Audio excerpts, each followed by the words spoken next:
नमस्ते योगीज, मैं हूं नैना, नैनदीप योगाश्रम। उज्जयी प्राणायाम थायराइड के पेशेंट के लिए रामबाण इलाज और जिनके खर्राटे आते हैं उनके लिए भी बहुत ही फायदेमंद है।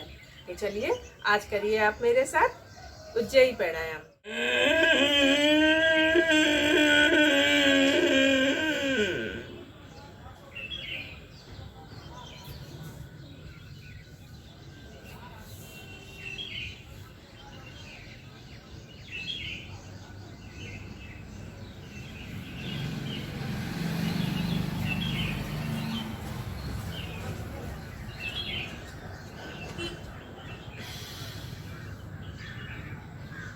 तो देखा आपने मैंने किस तरह से उज्जयी प्राणायाम किया। उज्जयी प्राणायाम करने के लिए हमको गले से सांस लेना होता है और पूरी अपना चेस्ट ऑक्सीजन से सांस से भर लेना चाहिए और उसके बाद हमें ऐसे लॉक करना है, यहाँ पे जलंधर बंद लगाना है और चंद नाड़ी से सांस को बाहर निकालना है।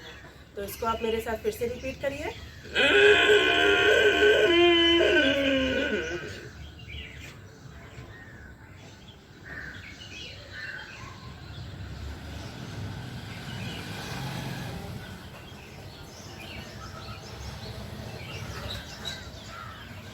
चंद नाड़ी से अपनी सांस को बाहर निकालें।